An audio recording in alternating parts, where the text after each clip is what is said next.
Greetings, everyone. I'm Dr. Dave Webb, and welcome to the Home Run Leadership Show. Our webcast, is all on the World Wide Web. So that's enough web puns for today. We have a great guest coach with us today. Our guest coach is middle school principal Leah Bourg in South St. Paul, Minnesota. You want to give us a wave, Leah? And Leah is going to be joining us and sharing a couple of huge home runs that she's hit.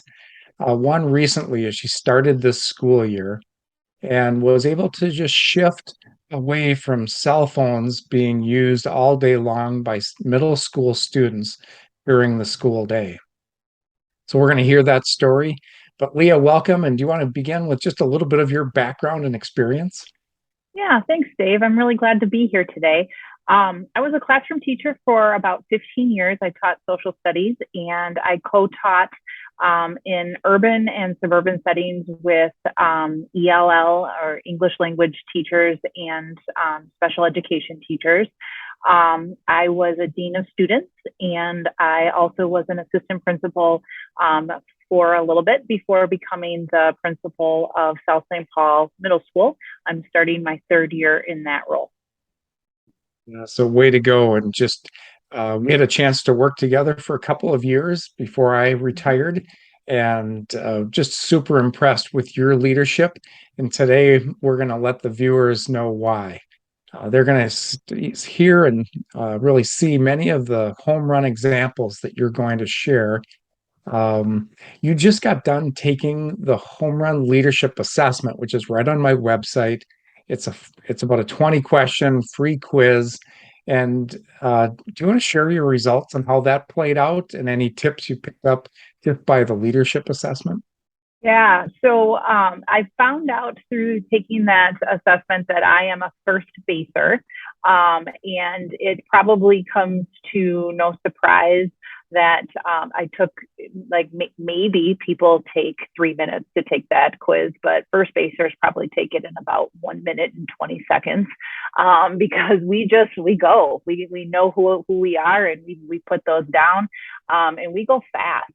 And one of the things that I think really helped me is when you get that, you see that result and you're like, oh, I skip bases often. And the bases that I skip often are the bases that have to do with emotions and perspective and even taking that strengths quiz helps me slow down and helps me remember that there are things that I need to consider and there are things that will help me. Actually, slowing down will help me go faster because the team will be happier with the decisions that we make together. Yeah, so you called out one of the counterintuitive concepts about home run leadership, that if you can slow down and touch every base, everyone thinks, oh, this is going to take me so long to run this process with my team. I'd rather just decide what movie tickets to buy for my whole family without asking them, or what to cook for dinner for my whole family. And I'll just run through this fast food restaurant, pick it up, and come home, and I'm going to be the hero. Well, not so much if they just had that for lunch or if they've already seen that movie twice before you buy the movie tickets. So slowing down, getting engagement, making sure you're touching all four bases is the best, fastest way. That's my book subtitle. It's Home Run Leadership, a better, faster guide to home run decisions. It's your home run guide to better, faster team decisions. So we want to make sure today we hear your story. You have an incredible story about cell phones. Uh, it's really causing headaches in schools across America due to challenges with bullying and harassment and inappropriate material that students are accessing even during the school day. Could you give us just part of the journey? I'll interrupt occasionally, probably just to celebrate some of the home runs, but I'd like you to especially focus on what was the resistance and pushback at every step.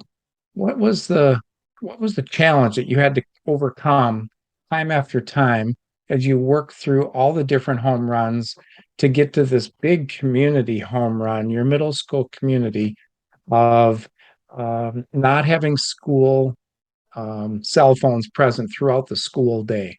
So I'll let you take it from here. Yeah, thanks.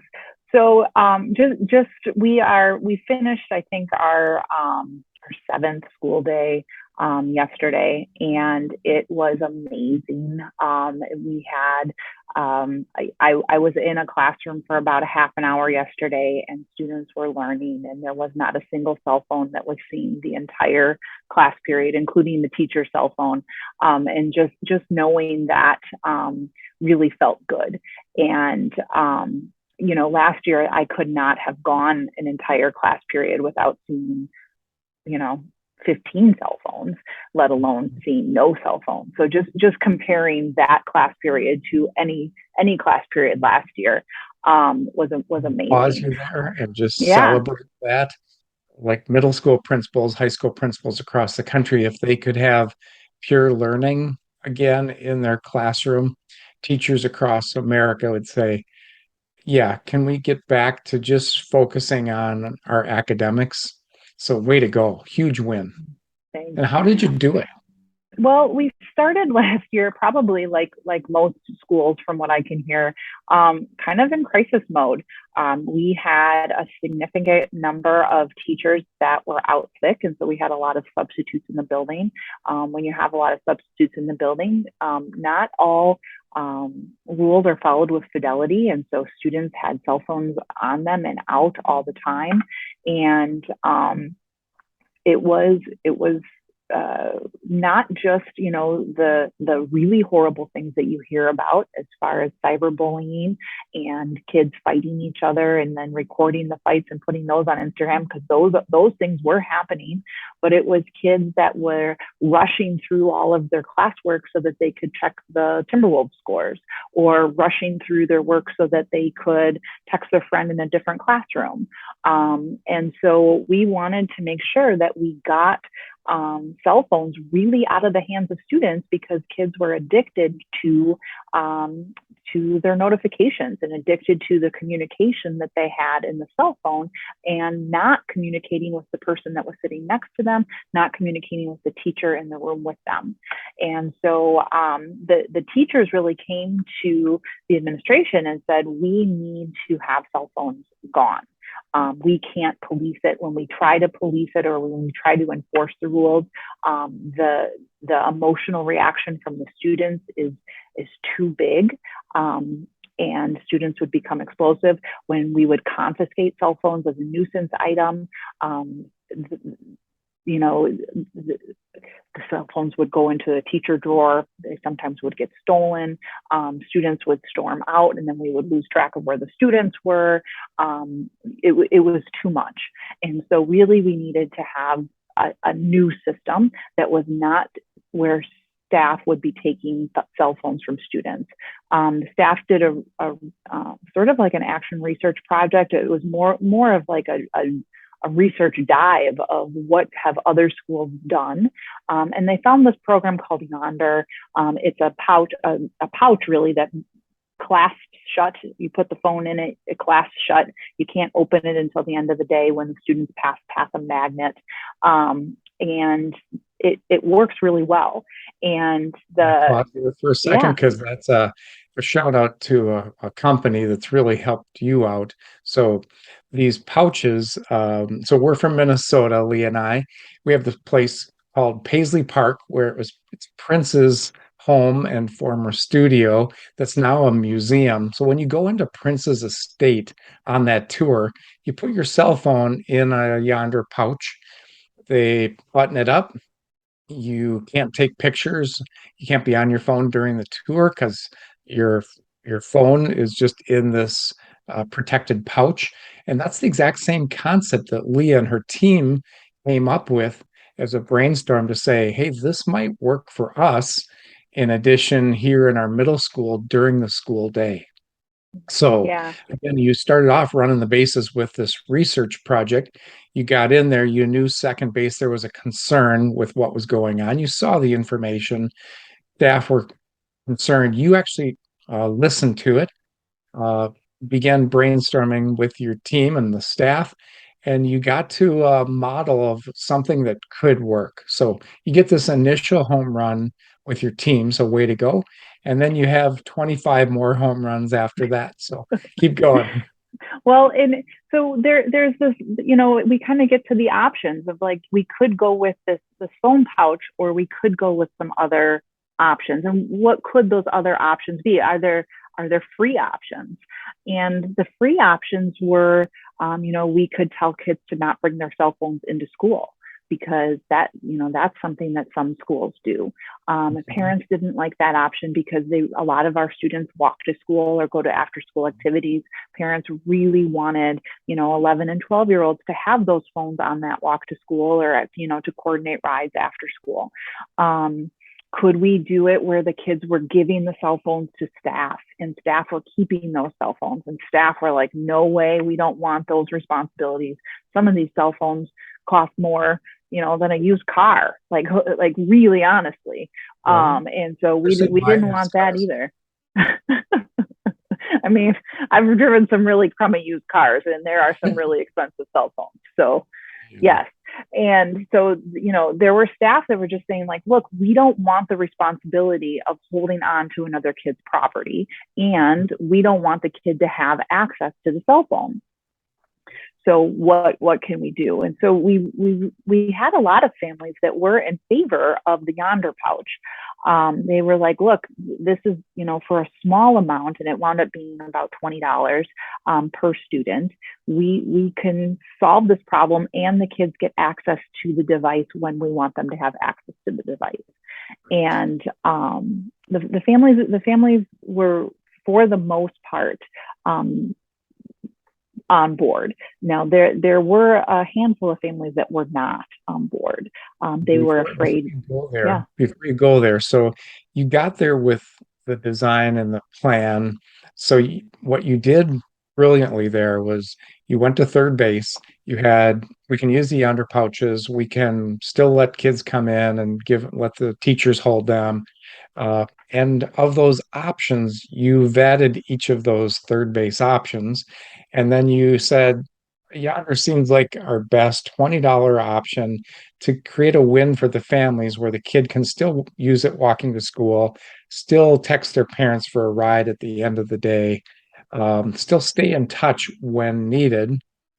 Um, and you hit that first home run. So once you get to that initial point, you then have to run the bases again with parents and later with students and even your admin team and the rest. Can you talk about running the bases with the parents? So what we had to do is we had to figure out what was the sort of what was keeping parents on second base. So if a parent was on second base for fear about school, right around when we announced that we really wanted to do this, there was the school shooting in Texas. And there were a lot of families stuck on second base about, what if there's a school shooting and my kid's at school and they can't get a hold of me? And so we really had to talk to families about that. And what does that mean? What does school safety mean? And what does a cell phone do for a kid during a situation like that? Sure. And we had to talk with family and be kind of real honest with families about, like, in an emergency, we need the students not paying attention to here. We need the students' eyes on the teacher who has all of the most up-to-date information. Right. And that really is going to keep your kids safe. While that doesn't feel great for you because it leaves mom and dad at home out of the information, the most up-to-date information, it keeps the kid the safest and gives them, eyes on the adult in the classroom. And Way so to we go. talked. So did you get majority of the parents that could support that on a first run? Mm-hmm.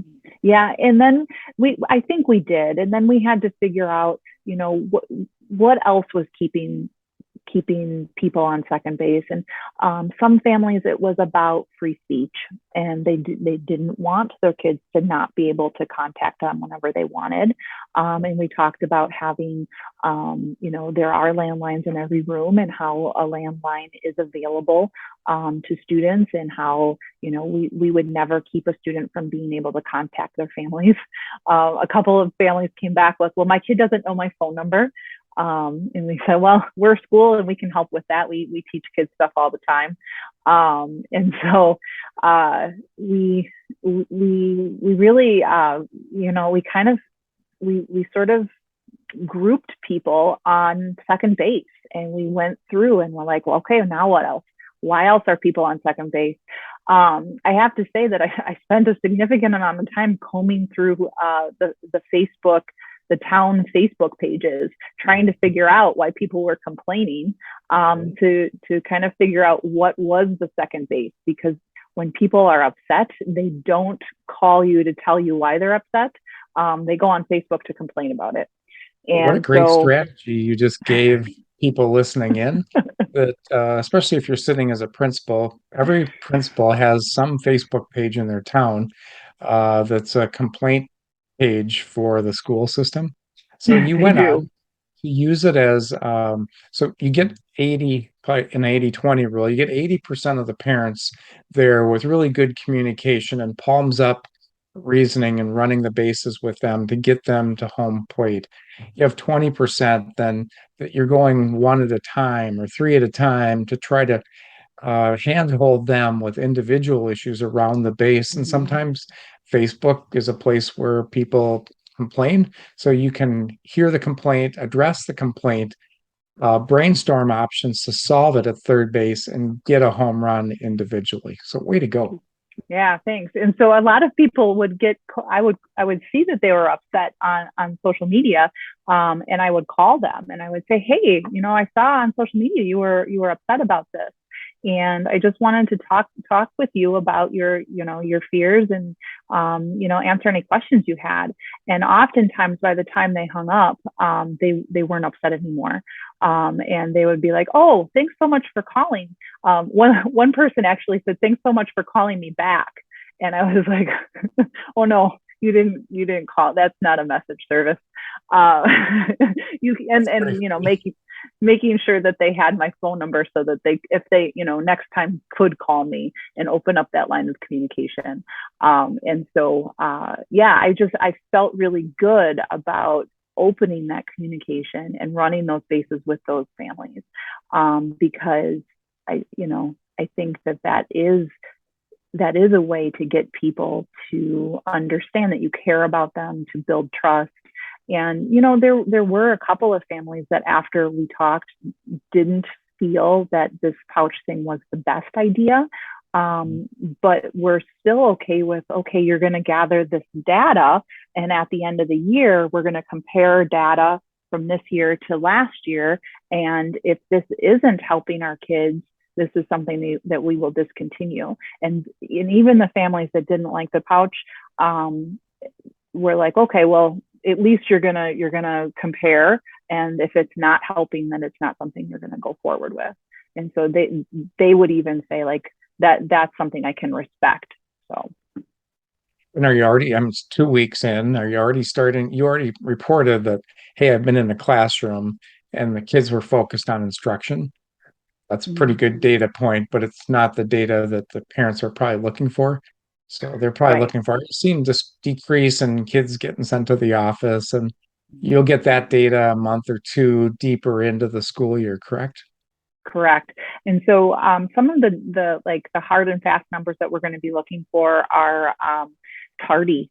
So, like, how many students were tardy to classes while they were in the building, or how many students were absent to classes while they were in the building. And we had a significant number last year of students who were skipping class, but they were in the building. And we're already looking at, wow, we feel like that number's decreased.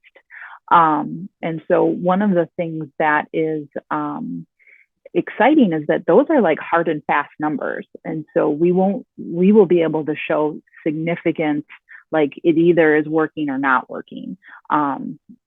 So yeah, that's exciting. Yeah.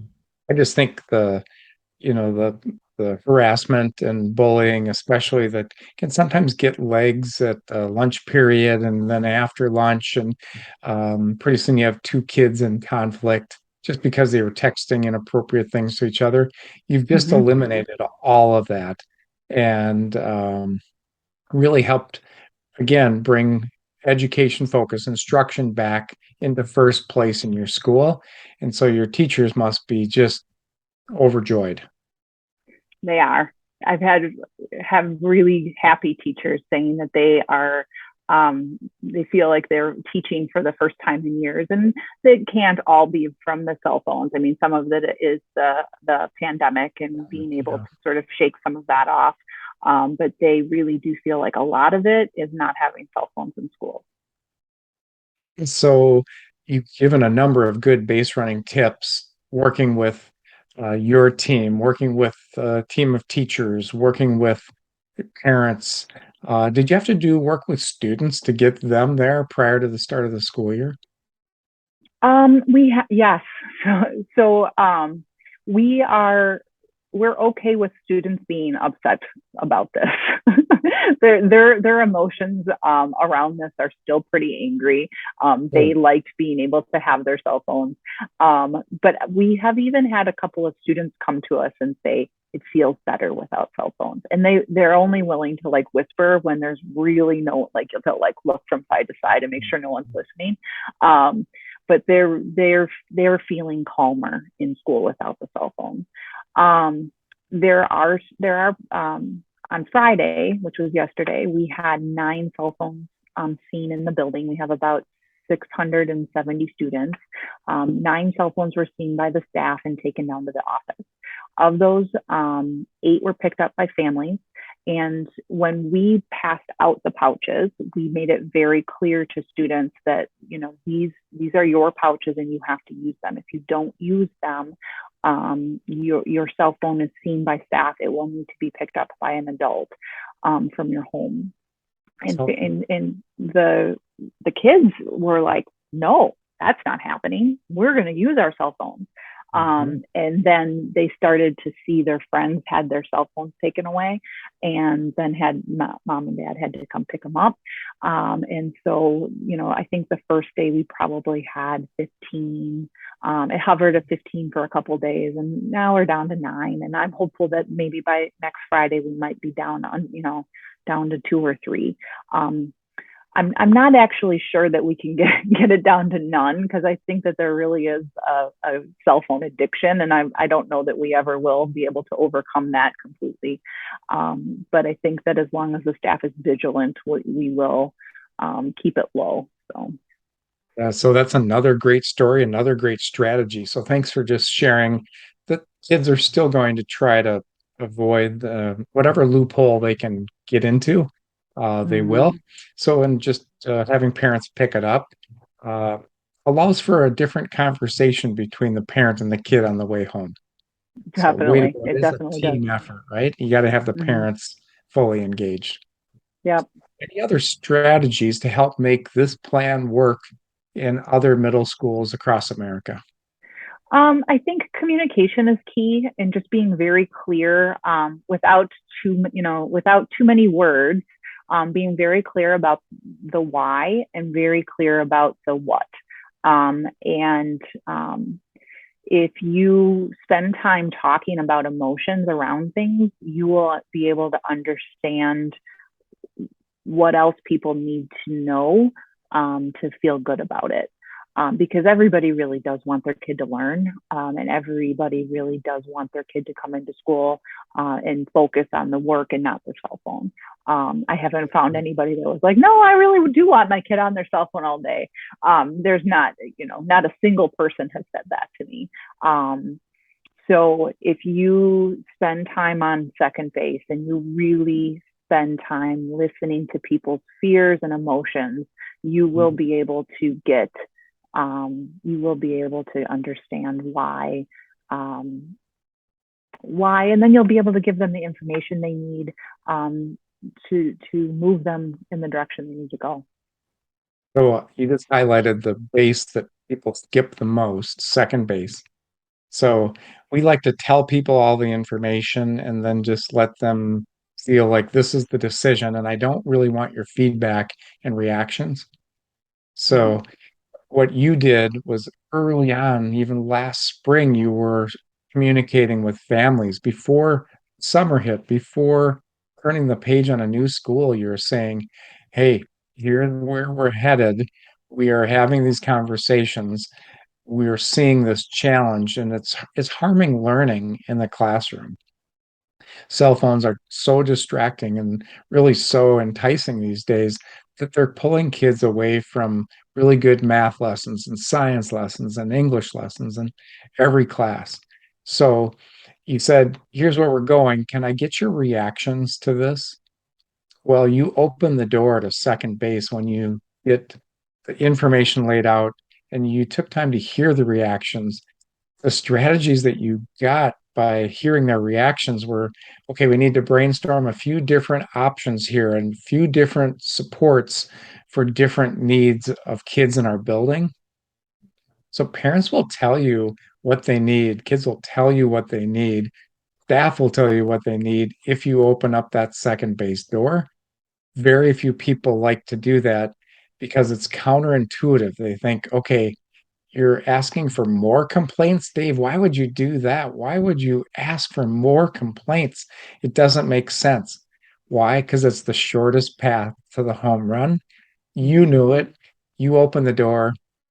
You then brainstormed with the families, especially that 20% that couldn't get there right away, solutions for how to get their individual family home run. And then you keep putting this and you get to 90, 95%. You're now at 98% in the second week of school. Like you said, you might never get to 100 because it's a school and because kids like to sometimes skirt the rules. But the fact that 99% of the kids are focused on better education is just a huge home run. And I think you are going to help educators across the country with this webinar, this webcast. So thank you so much. Thank you. I hope that other schools are able to figure out a way to get cell phones out of students' hands because it'll do them good. It I, will help our communities. I think Yonder is going to have a gift basket for you at the holiday time because of the shout out you just gave them too. Can I just go to one other story Sure. that there's so many home runs that you've hit over the years, but when you get into a teacher evaluation, you open up that second base door as well. Mm-hmm. And you share, oftentimes you'll ask a question like, hey, what did you think about the lesson? How did you think it went? They share, you share, and then you get reactions to that whole conversation continues to play out. I just was really impressed when you shared earlier, over a year ago, that you were conscious about opening up that second base question again in teacher evaluation. Mm-hmm. There's so many managers across America that have to do evaluations that don't open up that second base door again. They don't ask the question, okay, tell me how what you saw first base and what worked and what didn't for you, and can I share mine? And then can I get your reactions to what I have shared? So you Mm-hmm. share first base and then get their reactions. A lot of people don't open up that opportunity for reactions again. It's the gift of this show today is this opening up second base gets you to the golden points of evaluation. But do you have one reflection from a story of the last few years where you opened up that door? Yeah. So uh, I've met with a lot of teachers who, after I ask them how they, what they thought of the lesson, and then I share, and then after I've shared, they just sort of turn blank, or they get kind of quiet. And when I say like, well, what do you think of what I just said? Um, they're sort of they want to tell me that they think that I'm really smart because they think that's what I want to hear, or Right. and so it does take a little bit of time. It's usually not on the first observation that they'll open up. It seems like there's a level of trust building that they have to have, where they really understand that this is something, that this is a conversation that is give and take. But once, what I was sharing with a teacher, like, I think that you can do better. And I think that if you apply these strategies, it'll be a better outcome for your students. He disagreed with me, and he said, well, I don't think so. I don't think that those strategies would work, and here's why. And he had some really good reasons for why. And I said, well, what other strategies would you like to use? And he came back with, oh, well, I think I want to use, maybe a strategy like this. And I said, well, okay, why don't you apply that strategy, or, make a plan for applying that strategy and invite me back, and we'll talk about it. And he did, and it was better. And then I said, well, what about if you were to try the strategies that I talked about? Mhm. And he finally, he was like, okay, well, you did it my way. You acknowledged, and so now I'll try. I was wanting him to try a Socratic seminar, and he did, and he was like, well, you were right too. That really was powerful and impactful for my students.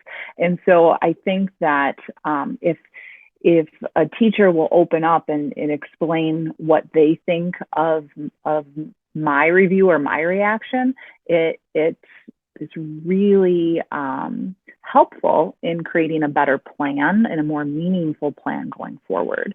And I think that relationships are so important in allowing teachers and administrators to have that sort of back and forth. So Yeah, so if I can maybe close with one more compliment for you. Um, it was your first year when I was superintendent, you were first year middle school principal. We get into the couple of months into the school year, it's probably October. We're talking about everything going on. And Leah asked a question that had never been asked before as superintendent. She said, Dave, is there um, anything that I'm not doing as principal that you would like me to be doing, for our staff? And I had never been asked that before. Like, what tasks need to get done as a new principal that I'm not seeing? And can I get your reactions and feedback on that? So she opened up second base, and I was able to say, yeah, again, if I can just bring you back to the top priority for us for this year, we're working on priority standards. And in the pandemic, it was super important because you have 30 math standards in a grade level, but we needed to find the top 10 and really focus on those 10 most important priority standards. So I said, yep, I want you to stay focused on priority standards with your staff. Leah heard it. She implemented it. Her staff implemented it well. And she kept getting home run after home run on our top district initiative. So if you can keep asking good questions, you can run the bases well, have more success as a principal, working with your superintendent, working with your staff, working with parents, working with kids. Leah, I'm just so proud of you and all the great home run hitting that you're doing. I do have a free $500 video course that we have on our website that we want to give you free today as being a thank guest on you. the show. So we'll stay on afterwards once we sign off. Any last words of advice for viewers today? I don't think so. I'm so thankful that I had the opportunity to work with you. And I'm so thankful that early on in my principalship, I was able to learn the home run system, because I think it saved me a lot of frustration. And not just in my professional life, but also in my personal life. One quick personal tidbit was that my husband and I have electric bikes. We recently got e-assist bikes, and I was asking him if he wanted to go for a bike ride, and he's like, no, I don't like riding bikes with you. And I was like, why? And he goes, well, you just go too fast. And I was like, I don't go too fast. I go with the perfect speed. And he's like, no, you go too fast and I don't like riding bikes with you. And I just stopped for a second and I thought, you know what? I need to run the bases. And then we did. We kind of ran the bases and we talked about, where we would go and how we would not go too fast and how I would not leave him in the dust and made a plan. And now we ride bikes often. And so I appreciate it because now I'm not just doing the home run stuff at home. I'm doing it at work too. And I get to use my bike more often. And with your spouse, and what a home run that is. Yeah. Yeah. Way to go. It's another great story. I always say, and I'll close with this today, folks, if you want to go great places, keep running the bases. Thanks again, Leah. Great job today. Thank you. Thanks, Dave. Thanks, everyone. Take care. Bye.